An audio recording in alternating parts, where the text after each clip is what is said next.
好，谢谢张博树教授。Andy，你有没有什么评论？有请。也先要说一句，就是说，波叔老师在哥大讲课10年，他为什么停止讲课？不是我们哥大要他停止，因为他的课是非常受欢迎，是因为他自己太忙写书，而且他住在 New Jersey，他来往很辛苦，所以他自己不愿意继续讲。他如果愿意继续讲的话，我希望他会回来继续讲。那么第二点想讲的就是说，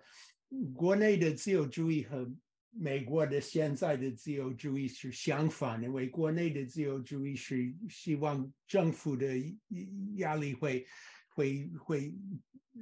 轻松一些，但是美国现在的，比方说民主党的做派，他们要求是要政府做更多的为了人民服务的工作，给更多钱，建立更多的社会福利的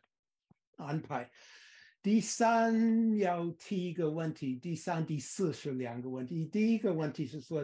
党内民主派，刚才波叔老师说党内民主派主要是老干部，为什么主要是老干部而不是青年干部和年轻人？这个历史的现象为什么是这样？最后的问题想问，就是说这个独立思想家在现在的国内的条件之下，怎么发表他们的想法，怎么互相联系，怎么就是说怎么活动？因为媒体没有什么自由的空间，所以你怎么能够活下去？如果你不是这个讲国家的宣传的话，你要讲一个多少独立的思想的话，你怎么把它发表出来？就是问到这儿。那我简单回应一下。好，请。好，我先得谢谢安友教授啊，这个我是2011年11年前从北京来到美国，当时是因为社会把我开除了嘛，然后警察叔叔们就上门了，是吧？大概有1年多的时间，是吧？这种经历，当然程彪也有过类似的经历，那么后来没有办法，是吧？我才来到美国，来了以后呢，这个林安友教授提供的很多的帮助。6·4天安门事件发生以后，我就下决心要写这么一部书，那么它的第一卷呢，其实早在2008年就已经出版在香港，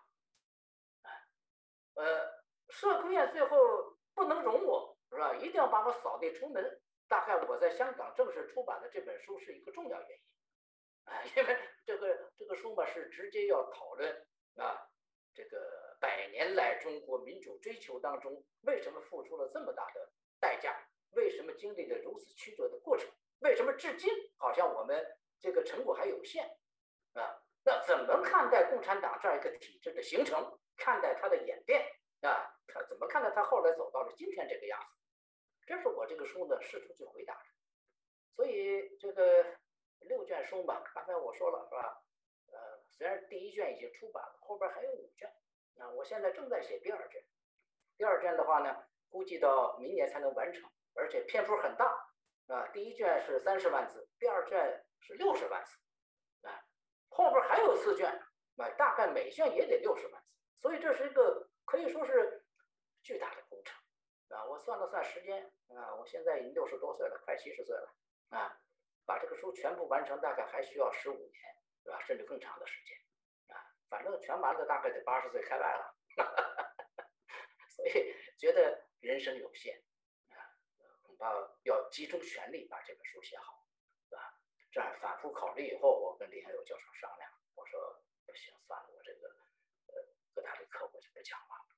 还是全力以赴写书吧。那么我回答一下刚才这个安友教授提的这个问题就是关于我们的党的民主派为什么都是些老先生都是些老干部为什么好像很少年轻干？什么原因啊？我觉得2个方面吧。如果咱们分析这个事儿的话，一个嘛是我们这些老干部他有一个特殊的经历、特殊的背景，那就是我刚才说的，他们是一些两头针的老共产党人。滕彪大概跟这些老先生们也都有接触。这一批人呢，他们在年轻的时候那都是坚决拥护共产党的，有些呢甚至是冒着这个生命危险来参加党的工作。这批人呢，年轻的时候有些是知识分子，上过大学，当然也有些就是红小鬼。总的来说呢，就是他们当年追求革命，是抱着一种很真诚的理想。他们认为国民党是腐败的，国民党不会给中国真的带来希望。他们认为共产党可以。这是大概上个世纪30年代、40年代都是这样子。比较典型的，比如说像大家可能知道的是吧，李锐老先生，当年做过毛泽东的秘书，对吧？另外比如说像这个朱厚泽，朱厚泽是80年代做过中共中央宣传部的部长，从我们现在来看的话，那应该是中共历史上最开明的中宣部长，他讲究3宽，对吧？对同志嘛，对舆论嘛，宽松一点，宽容一点，不要搞得那么紧紧张张的，那这一批人的话呢，他们的特点都是年轻的时候衷心的在支持革命，但是经过了这个解放以后，共产党建政以后，这个毛泽东的这个30年的这样一个反反复复的折腾，是吧？然后这个经过了改革开放以后，所谓反击自由化，是吧？坚持思想基本原则，共产党坚持要垄断政治权力，甚至不惜用坦克来镇压和平的学生和老百姓和士兵。那经过这么一番历史的变动，是吧？他们自己进行了深刻的反思，然后这个重新选定了自己的人生道路。这批人，这批人当然我在北京的时候，我跟他们有很多接触，这些人确实都是些老先生，相对年轻一点的，比如说像胡德平，胡德平是胡耀邦的大公子，当时也是中共党内的高官了，因为他是这个中共中央统战部的这个部长嘛，也做过中国什么工商联的一些领导，是吧？领导职务，但是这个思想基本上是开放的，有些地方继承了他老爹的遗风，所以我记得那个时候在北京的时候，经常举行一个大规模的或者小规模的聚会，很多是胡德平掌舵的，到场的人的话呢，有我们自由派的学者，也有很多共产党的老干部，大概是这样子。所以这可以解释的话，就是说他的这种独特经历对于他最后发生这种思想上的变化是有直接关系的。但是为什么党内民主派里边年轻人比较少？光这一条大概还不足以解释，是吧？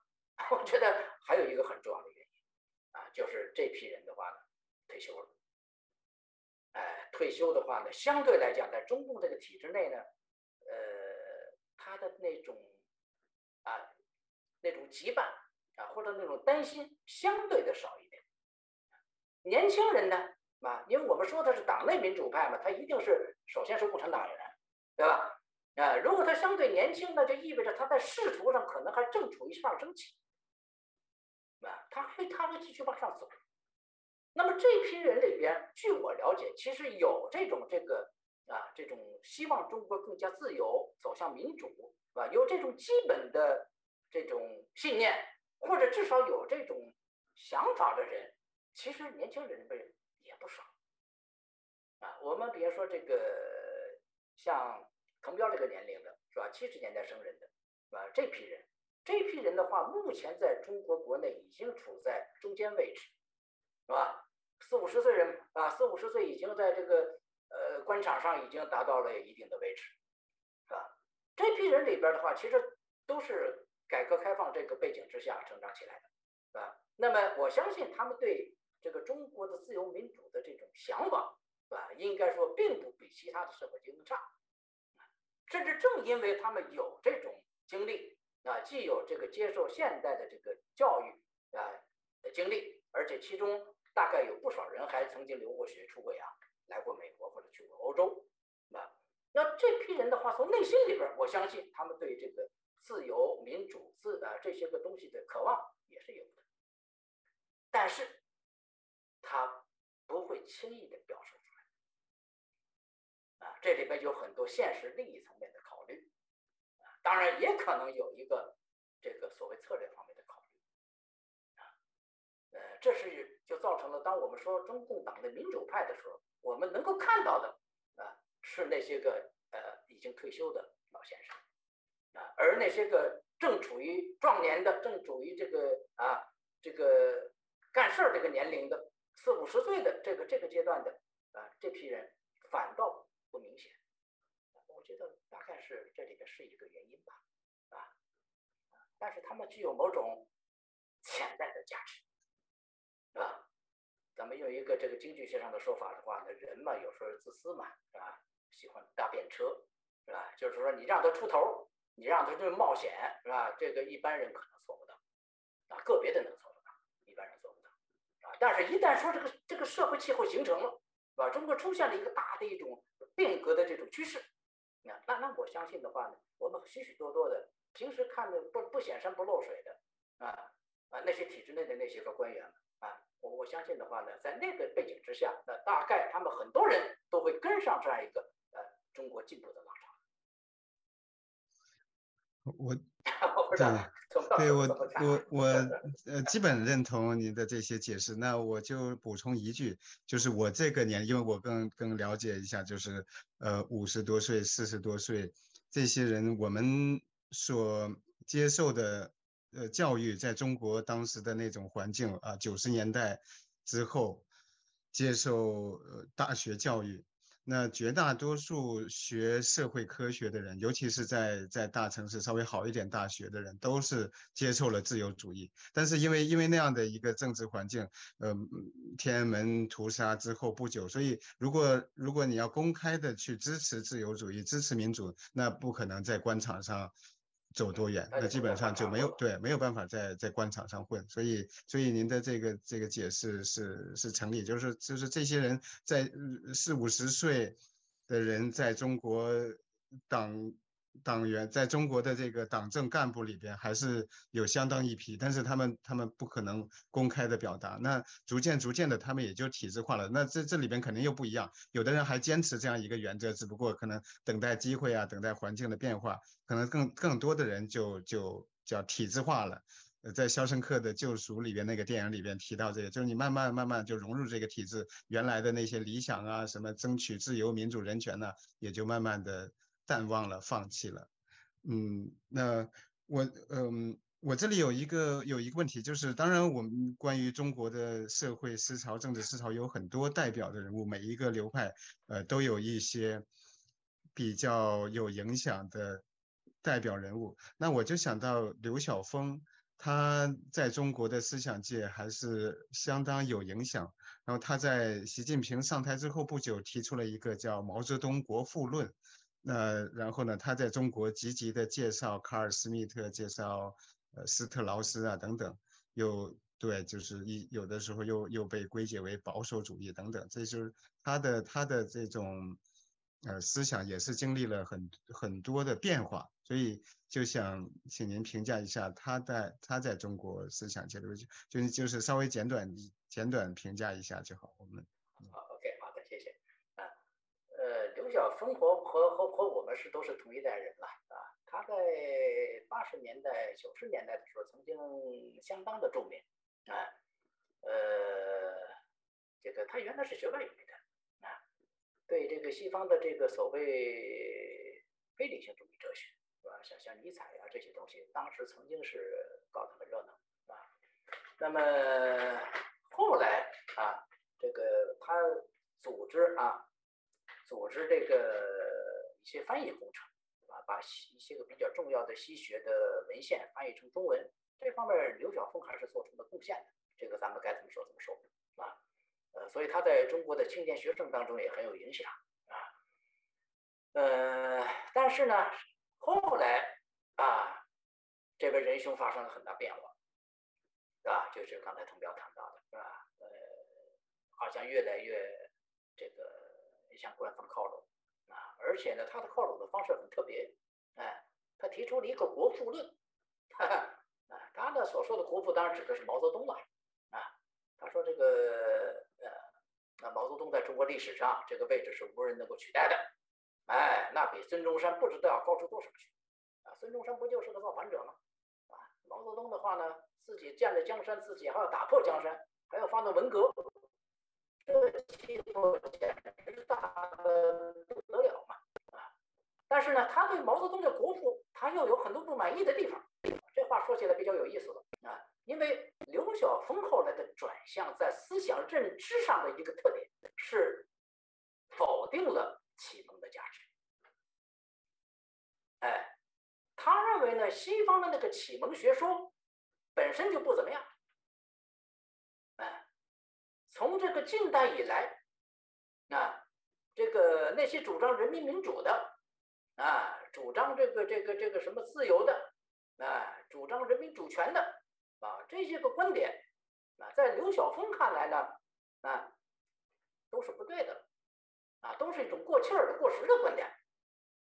刚才呢，滕彪不是提到吗？他实际上他现在越来越钟情于像卡尔施密特这样的一些个德国的思想家。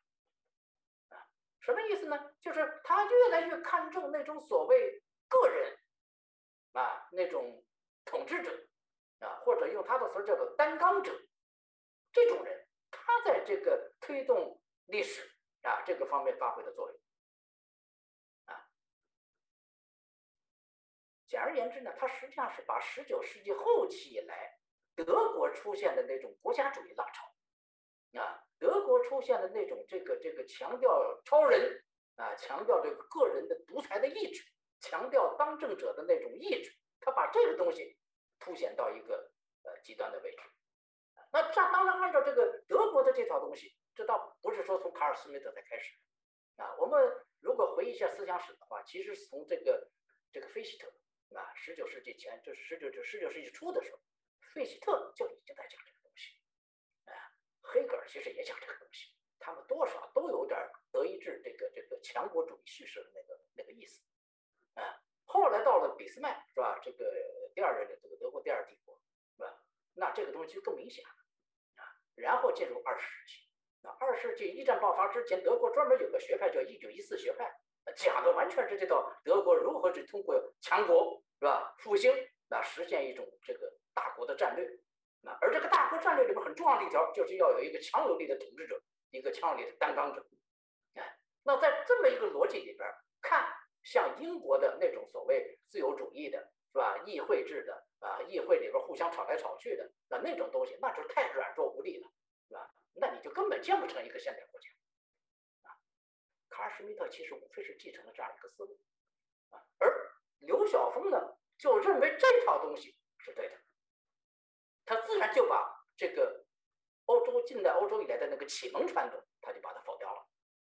所以我们在这个意义上可以说呢，否定欧洲启蒙传统的不是刘晓峰，而是这个德国这种类型的国家主义思潮问题。刘晓峰的问题在就是他把这套东西拿回来以后，他来解释中国的百年史他认为中国这百年史是吧充满了坎坷，但是他的总结呢和我们自由派的这个立场这个总结正好完全相反我们讲的是中国100年来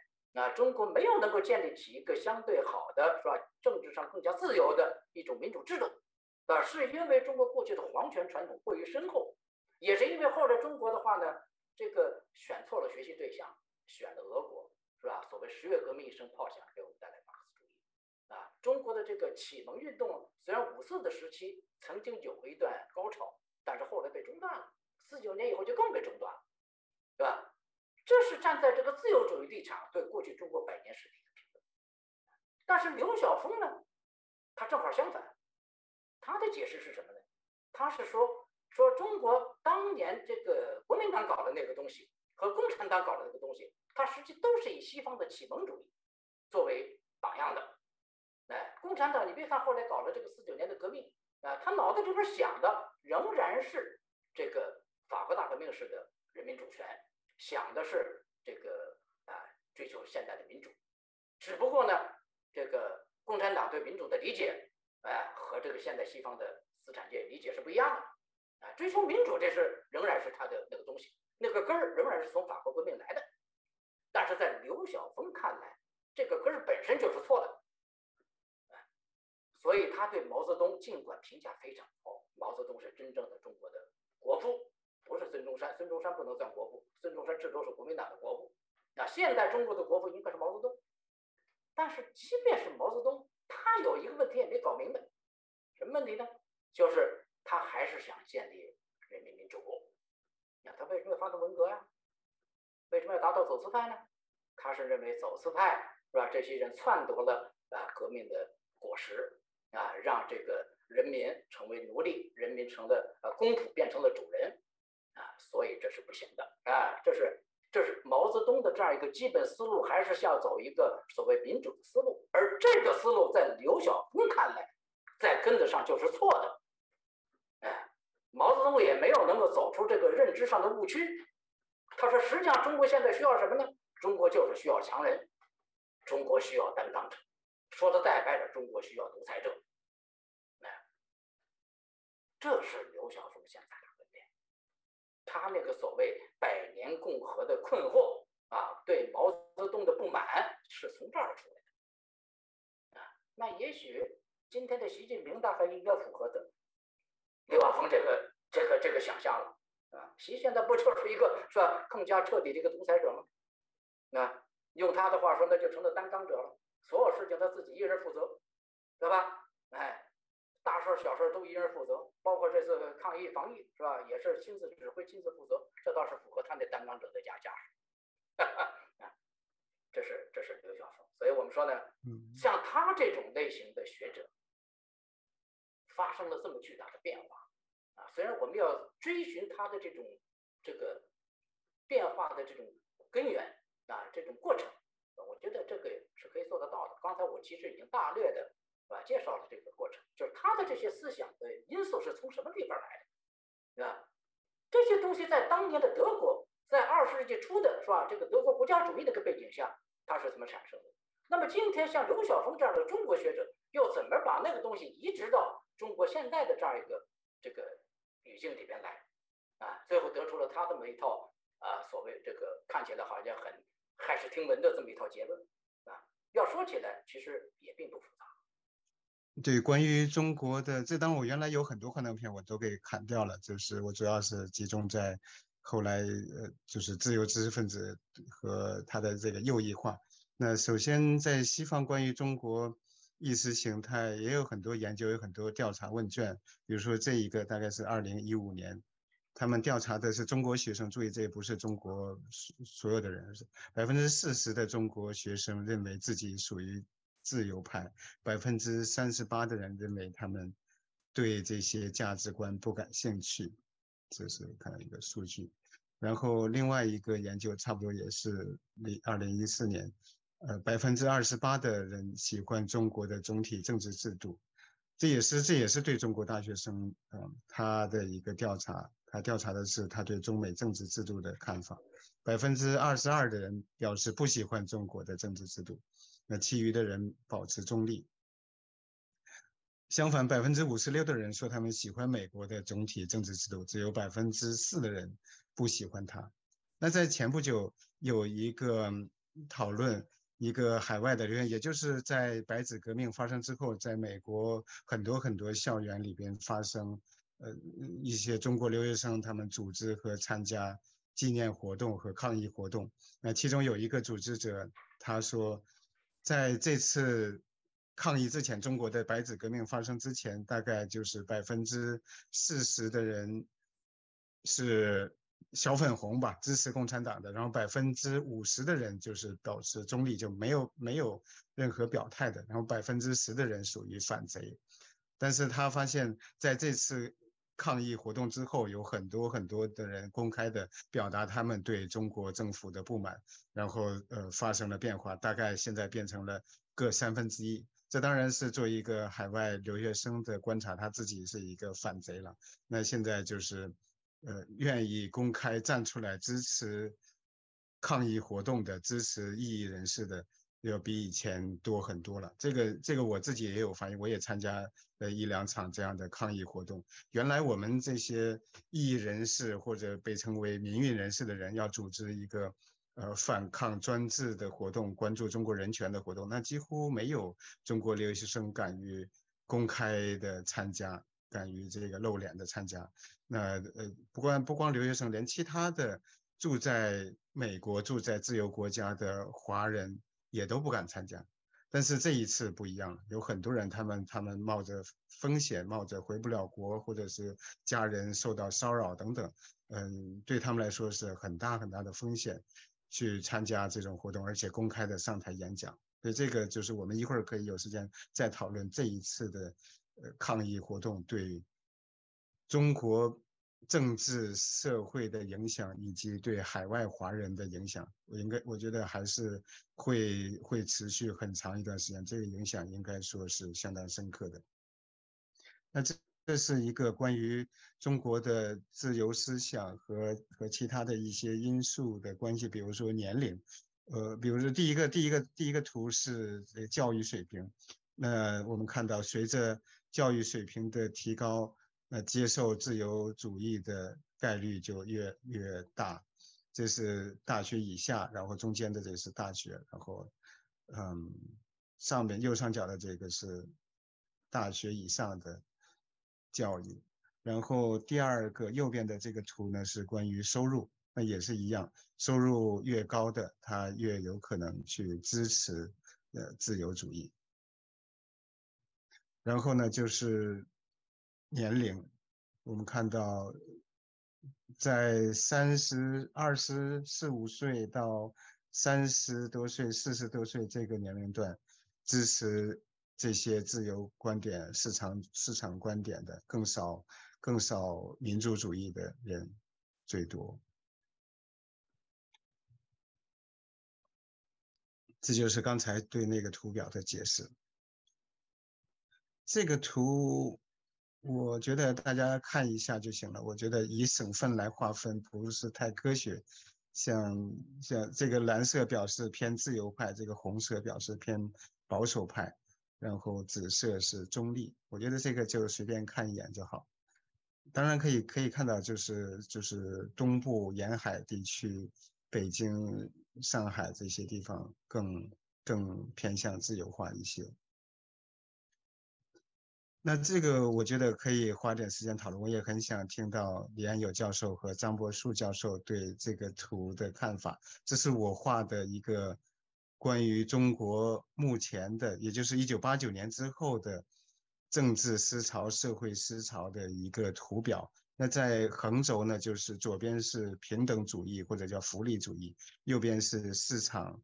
或者是资本主义。那纵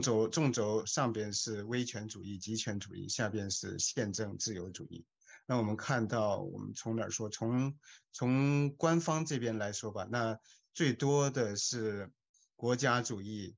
民族主义，在中国应该说是拥有最多的，无论是民众还是知识分子，很多人都是这样一个立场。因为中国的学者，像我和张伯树老师这样的，毕竟是极少数，从比例上来看，那大多数还是官方的学者。那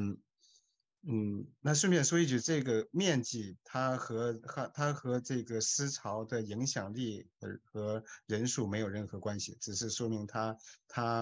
跨越的这个光谱是在从左到右，从维权到自由，它是这样一个，跟影响力没有关系。那这是国家主义、民族主义和新权威主义。